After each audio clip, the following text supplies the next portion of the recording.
Hey, what's going on, guys? Kalamazi here, and today I want to talk to you all about Warlocks in Uldir. Now, I did mention it a few times on stream and here as well that I've been holding off finishing and releasing this guide as I was waiting for Blizzard to release their first wave of class tuning.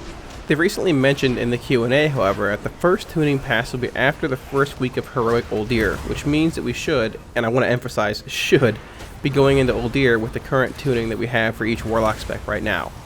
Now, before we get too far into what I feel are going to be the best specs and builds for each fight, I do want to say that I'm looking at this from a mythic rating standpoint and shooting for both spec and Azerite optimization. I will say that you will most likely notice a pretty common trend throughout the videos based around what I feel is the best spec for the encounters, but don't shoot the messenger, I'm just the messenger. I do feel that all three specs are viable, but you will gain the most from the highlighted spec. I do want to say that I feel all three specs are viable, however, and if you're not pushing for a specific goal, simply play whatever spec you enjoy the most. I will have a link in the description to a guide that covers the basics of every fight if you're not too familiar with the encounter. I'm mainly going to cover talents, key mechanics, and certain tips for each encounter, as well as Azerite traits here. I also have raid testing videos from every Uldir boss up on the channel as well if you want to take an even closer look at them. If you have any questions, feel free to drop them in the comments below and I'll be sure to get back to you. If you're interested in the weak ORs or any add-ons that I'm using here, there's a link in the description as well to my Discord and my Twitch channel where you can find them all. Best of luck in Uldir, guys. Taloc is the first encounter inside Uldir and is pretty much a single target fight with a few adds present in phase 2 that need to be focused down. I feel that Affliction will be the best spec for the fight, and this is the build I recommend for it. On single target encounters, Dark Soul Misery will provide a bit more DPS than Creeping Death will overall. Even taking the small adds into account in phase 2, you will still benefit more here from Dark Soul Misery over Creeping Death. With it being a single target encounter, generic traits like Thunderous Blast or Dagger in the Back will have a bit more value here than they do on other encounters, so it's worth considering if you have a piece of Azerite gear laying around outside of your Racking Brilliance set. As far as Affliction specific traits go, Racking Brilliance is going to be the trait you're after. It's also worth noting that with there being Coalesced Blood adds present in phase 2, you'll be generating more shards, which means more Racking Brilliance procs. Even though the boss does take 99% reduced damage while moving on the elevator in phase 2, it's also important to keep Agony rolling on him as well, as it will contribute even further to your shard generation and Racking Brilliance procs, but you also want Agony to be at 10 stacks once you reach the bottom, so he begins taking maximum damage the second his 99% reduction disappears. As far as dealing with the volatile droplet adds that fixate, in testing we simply had a third tank intercept the adds in the last phase to give DPS maximum uptime on Taloc. The fight is pretty straightforward overall and not too challenging once you actually get the hang of it and the required positioning. Be sure to avoid the beams in phase 2 while the elevator is moving, and try to drop your blood pools as close to the previously dropped blood pools as possible to save space in the last phase. Mother is the second boss your raid will encounter, and it's a pretty simple fight once you get the hang of it. Players should be assigned to specific groups to cross the barrier to the next room over the course of phase 1 and phase 2. Crossing the barrier, however, deals damage to the entire raid for each member that crosses, so groups should wait for the entire raid to be topped off before crossing. It's a very similar mechanic to Sisters of the Moon we saw in Tomb of Sargeras. Adds will spawn in both the rooms that players cross into. They need to be stunned or interrupted and killed very quickly, and this should be kept in mind when forming the first and second groups, as it favors classes with burst damage over a spec like Affliction. Once the entire raid has crossed the barrier twice and reaches the end, Mother begins to take 100% increased damage, which pretty much means it's a burn phase. My choice for this fight is going to be Affliction due to the fact that it excels at single target damage inside Dark Lair windows, and if you save Dark Lair in addition to Dark Soul for phase 3, your damage dealt will be extremely high. I will say, however, that if you are assigned to the first or one of the first groups across the barrier, Affliction's damage on the adds is much lower than Destruction's. While I do feel and highly suggest that Warlocks be placed in later groups for crossing the barrier, sometimes sacrifices need to be made. If you see the group is struggling with killing the adds quickly across the barrier, Destruction could be the way to go. Having a few Crashing Chaos Destruction pieces in conjunction with CDs in the final phase will bring a great deal of damage as well, so it's going to be on a case-by-case basis mostly. It's also worth mentioning that Grimoire Supremacy and Dark Soul Instability become much more attractive here if you're in one of the first groups, as you can pretty much dump your cooldowns, cross the barrier, and repeat it 2 more times. If you're playing Affliction, Racking Brilliance, outside of the generic single target traits being Thunderous Blast and Dagger in the Back, are going to be the trait you want to run. Mother's Wind Tunnel ability is also much more frustrating when playing Destruction versus Affliction, but can mostly be negated with good portal and circle placement. Fetid Devourer is another mostly single target encounter where there's high tank damage with only a small bit of mechanics present. There are two ads named Corrupted Corpuscles that spawn near the waste dumps, yes those are actually apparently waste dumps in the edges of the room, that need to be killed before they finish their cast. If they are not, the boss will run over to it and begin to heal until the mob is then killed. Outside of those two mobs spawning in different parts of the fight, it's a pure DPS race as he does hit pretty hard even on lower difficulties. Be sure to avoid his Rotten Regurgitation cone-shaped ability, and you can also use his Shockwave Stomp ability to position yourself better for the regurgitation and the ad spawning as well. Affliction is a spec that I would recommend for Fetid Devourer as it is the best out of the 3 specs we have for single target damage. I would also recommend running Dark Soul Misery here as well, due to it being pretty much a pure single target encounter. You will benefit more from it than you would something along the lines of Creeping Death. If able, you should also be running either Thunderous Blast or Dagger in the Back for generic traits if they're available to you, or more specifically Racking Brilliance for Affliction. With the Azerite reforging prices doubling each time you reforge, it's going to be very expensive reforging from either Racking Brilliance to Dagger in the Back or Thunderous Blast, so be sure to keep that in mind. If you place your Demonic Gateway from one side of the room to another, you typically can use it in conjunction with your Demonic Circle to avoid the vast majority of his cone-based regurgitation abilities he does, as well as position yourself better for the ad spawning. Be sure not to walk under the actual waste dumps when the ads are spawning, however, as it leaves a ticking dot on your character that stacks and deals a great bit of damage over 18 seconds. Seeing as how the last 3 boss encounters have pretty much been single target encounters, you would think that the next fight would actually mix things up a bit, but unfortunately that's just not the case. Vectis is predominantly a single target fight as well. There will be an ad, however, that spawns periodically throughout the fight and needs to be killed quickly, called the Plague Amalgam. It's a priority target once it spawns, as leaving it up too long makes it harder to heal via the immunosuppression debuff it puts out. Yet again, for the Vectis encounter, I would recommend Affliction's single target spec of Death Bolt, Siphon Life, Phantom Singularity, Haunt, and Dark Soul Misery. As far as Azerite traits go, Racking Brilliance will be the specific Affliction trait you desire most here, with both Thunderous Blast and Dagger in the Back being solid options as well if available. It is important, however, to keep in mind that there are certain windows where the ad is alive that you will benefit more from Racking Brilliance procs due to having 2 agonies rolling at times. Once Vectis enters phase 2, he jumps to a different location in the room and begins to drop plague bomb circles on the ground that need to be soaked, as well as sending lines of blood across the room that must be dodged.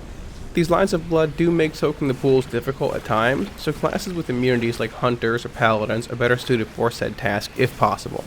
While the spot he jumps to in the room is random, having a Demonic Gateway from the front to the back of the room can help greatly with initial movement before returning to a specific spot. If your raid has certain areas of the room pre-assigned to handle the debuffs, proper Demonic Circle placement can also greatly reduce travel time. Vectis will continue to swap between phase 1 and phase 2 over the course of the encounter, which acts as a pseudo-enrage as the healing required becomes very intense in the later stages.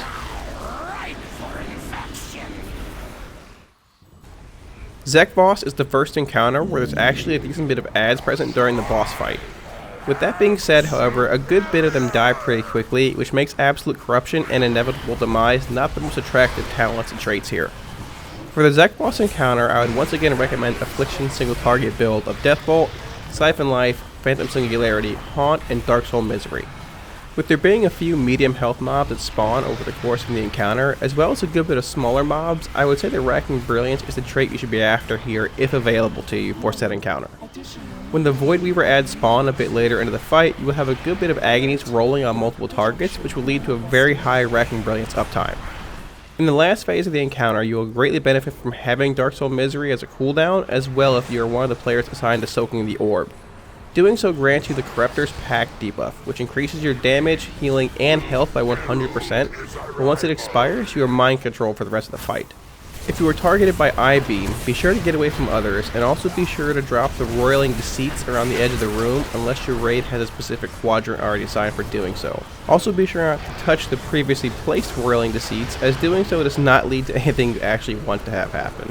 Demonic Gateway can be useful at times in the earlier phases for quickly dodging the larger rings that are placed on the ground, but most of the time it was easier to just simply walk through them and avoid being caught in an awkward spot.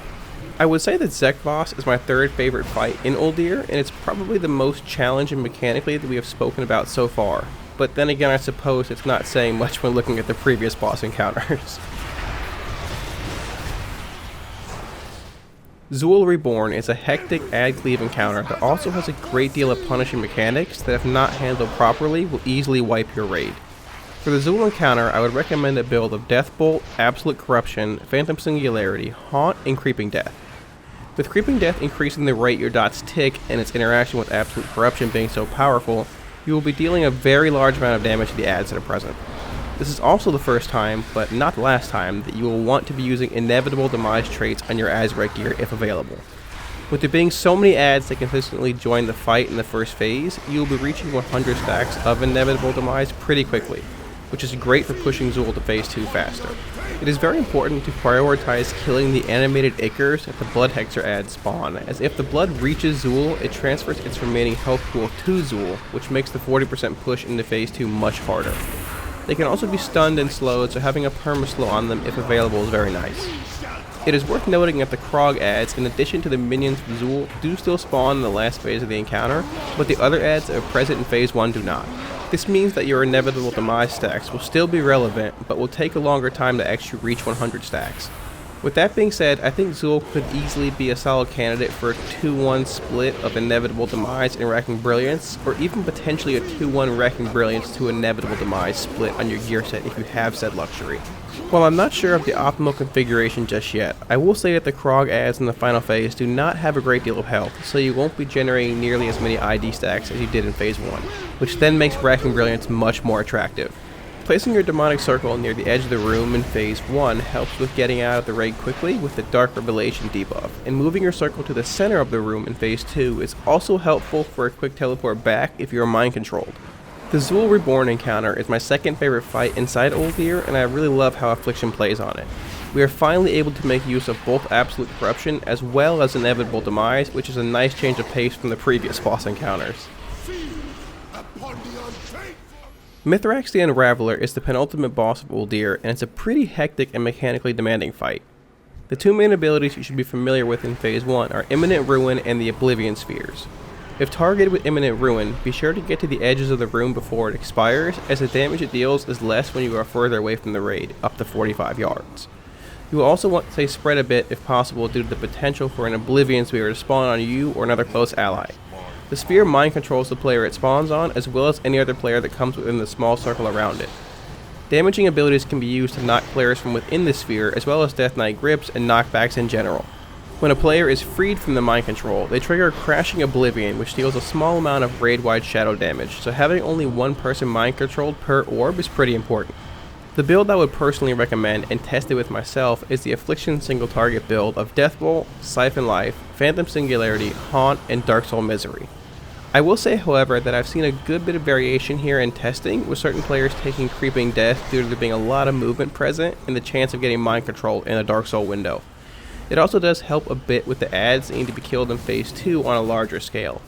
I have also seen some builds running both Absolute Corruption and Creeping Death, which seems to be more focused on ad damage and honestly probably a bit of padding as well in the second phase.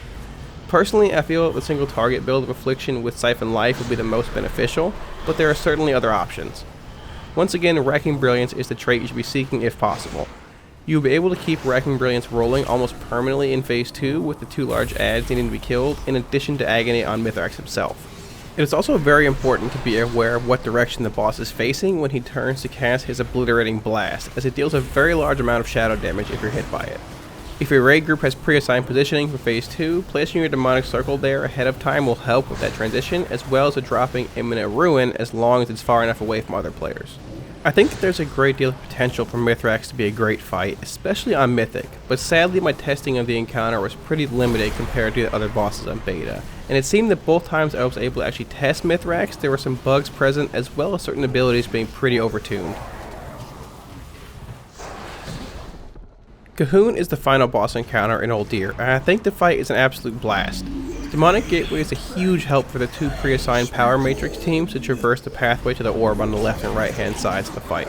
There will be two teams present, one assigned to each side of the room, so having two Demonic Gateways will be a huge plus on Cahoon.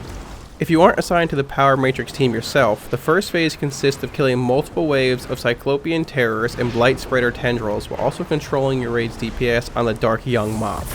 With there being so many ads present in phase 1, I would recommend Affliction for Cahoon as well as running a build of Deathbolt, Absolute Corruption, Phantom Singularity, Haunt, and Creeping Death.